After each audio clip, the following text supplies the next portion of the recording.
Hello and welcome to the Revenge of the Drive-In commentary track on Thunderball, as we see the stuntman or swan. Sean Connery. Is it Sean Connery? I think you said it was a stuntman. I have no clue. No, I think it's the first time it's him. Oh, is it? Mr. Well, it's JB disgusting. himself. Yeah, it's not very good. I feel like Brosnan really was the one that mastered the gun barrel sequence. Yeah, until they ruined it with Die Another Day and had the bullet come at the screen. Oh, I remember that. That would have been fun. That would have been a fun gimmick if the film was in 3D, but it wasn't. So I don't understand that. When we covered this for the podcast, I at least was kind of pleasantly surprised because I never remembered thinking too much of it. Yeah. I don't know if you had a similar experience. I know you said this wasn't one of the ones that you would just go back to all the time. No, but after rewatching it, I think it's definitely a little better now. It has a better standing, especially after this scene, which is amazing. I like how Bond just essentially cooks a guy to death. Sure. Oh, here come the gloves. Oh, that's right. I don't know why this is what he's this. doing. This is weird. I take it back. This is my favorite James Bond movie. Why the mink gloves? It just looks so weird. You know how like some serial killers take inspiration from like serial killer movies or like true crime documentaries or something like that? Do you think any spies took inspiration from James Bond movies? Not unless they're like something really specific, because the movies are so unrealistic, I think. You know?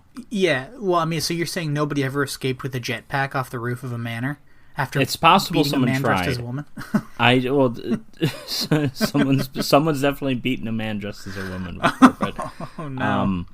I don't know if they jumped off a building with a jetpack afterwards. But no, I was going to say, remember that one time that Elon Musk tried to fly to outer space and nuke the world so he could start his own moon colony, like in Moonraker, but then a 7-foot-tall man put a stop to his plan because he fell in love with a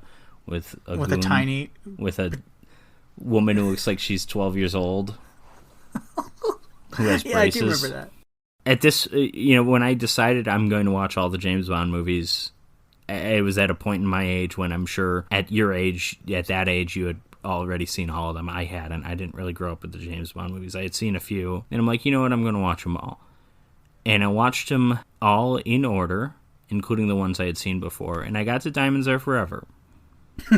And I put in the DVD, and the DVD is whatever partner MGM had for those Bond DVDs. You know the DVD menu where it's like that thing going in the background, and then you get a chance. Instead of play movie, it says like initiate mission or something like that. Those DVDs. Yeah. And it's got like a vaguely gold colored woman walking across like gray circles. I think this maybe at some point, but I think in this one, like in the main menu, it just had kind of scenes from the movie in the background. I remember there was him going, "My name is Bond, James Bond," and when he says that to the woman on the beach, and it's like, oh, that sounded weird. That sounded sped up, but like, oh, it's for a DVD menu. It'll sound better when I'm watching the actual movie. That's like the first scene of the movie, and it sounds sped up in the actual movie. He's like, "My name is Bond, James Bond." Like, what the fuck is that? It's like the first line he says in the movie, and it just sounds wrong. He had to get it out. He was like, quickly, let's get to this fucking bra choking Yeah, scene. and then he rips off the woman's bra, which would be cool and suave and kind of awesome if it was Thunderball era James Bond doing it. But it's just like pathetic when it's 60-year-old Sean Connery. Well, when it looks like it's like Tim Allen ripping off her bra or something. It's just like, this isn't like a cool super spy. This is just like some middle-aged man. He's not awesome anymore. I'm sorry. No, he's just rapey. not.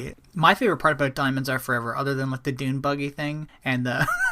What about the car chase across one square block? Exactly, that's what I was going to say. Yeah, one block. Okay. Like back and forth.